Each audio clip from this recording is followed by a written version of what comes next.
আজকের ভিডিওতে আমি গুগলের 5টি ট্রিক্স নিয়ে আলোচনা করব। আমি নিশ্চিতভাবে বলতে পারি যে এই 5টি ট্রিক্সের মধ্যে অধিকাংশই আপনারা জানেন না। তো ভিডিওটি এক মুহূর্ত স্কিপ না করে পুরো ভিডিওটি দেখুন। এই ভিডিওটি ভালো লাগলে ভিডিওটিতে একটি লাইক, কমেন্ট এবং শেয়ার করতে ভুলবেন না।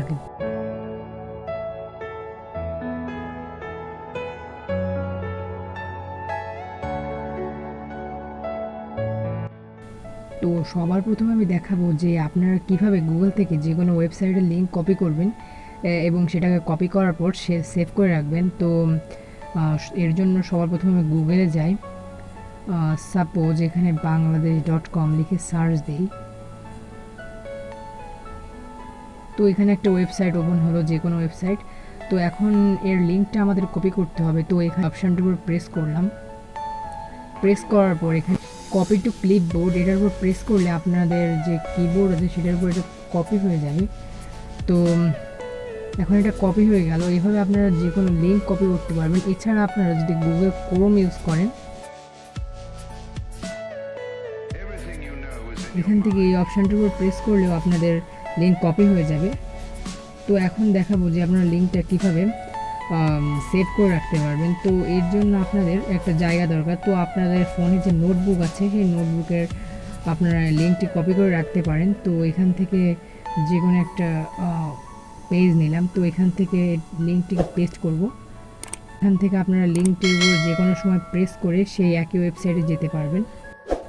তো এবার আমি দেখাবো যে আপনারা আপনাদের পছন্দের ওয়েবসাইটটি কীভাবে বুকমার্ক করতে পারেন এবং সেভ করে রাখতে পারেন। তো এর জন্য আমি গুগলে যাই। গুগলে গিয়ে এখান থেকে একটা ওয়েবসাইট বাংলাদেশ.com লিখে সার্চ করলাম।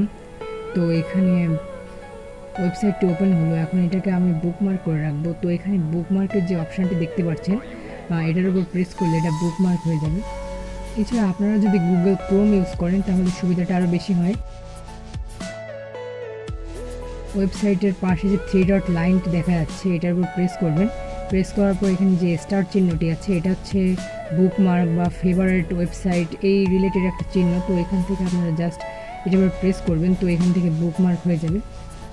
পরবর্তীতে বুকমার্ক করা ওয়েবসাইটগুলো দেখার জন্য আপনারা আবার এই 3 ডট লাইনের উপর প্রেস করবেন। এখান থেকে বুকমার্ক নামে যে অপশনটি আছে এটার উপর প্রেস করবেন।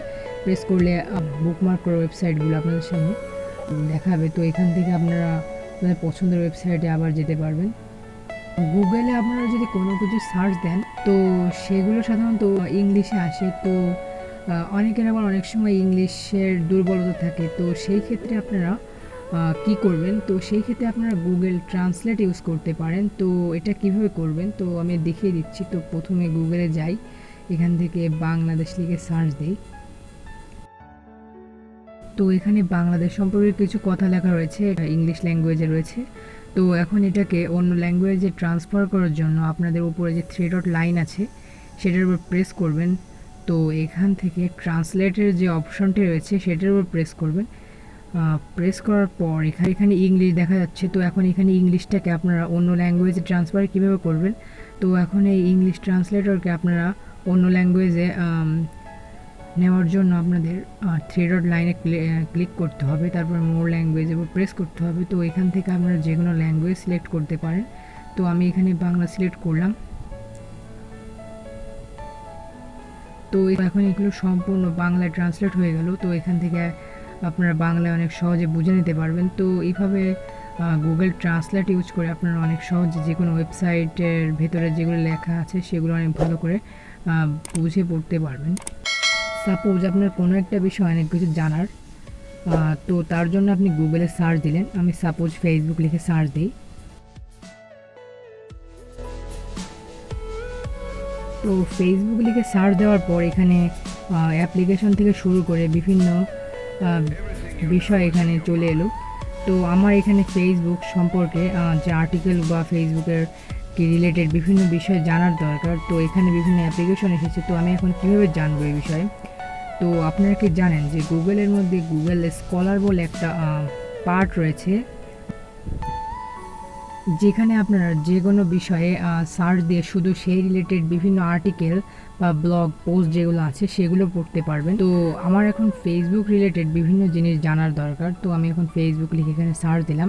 তো এখানে ফেসবুক রিলেটেড সকল কিছু আমার সামনে চলে এলো। আপনারা এভাবে যখন কোনো কিছু জানার দরকার শুধু সেই ক্ষেত্রে আপনারা গুগল স্কলারে এসে আপনারা যে রিলেটেড বিষয় আছে সেটা লিখে সার্চ করে আপনারা এখান থেকে পড়ে নিতে পারবেন। তো ফ্রেন্ডস, ভিডিওটি লাস্ট পর্যন্ত দেখার জন্য আপনাদের সকলকেই ধন্যবাদ। টেক রিলেটেড কোনো প্রশ্ন থাকলে আপনারা কমেন্ট বক্সে লিখুন এবং চ্যানেলটিকে সাবস্ক্রাইব করুন এবং ভিডিওটি বেশি বেশি করে বন্ধুদের কাছে শেয়ার করুন।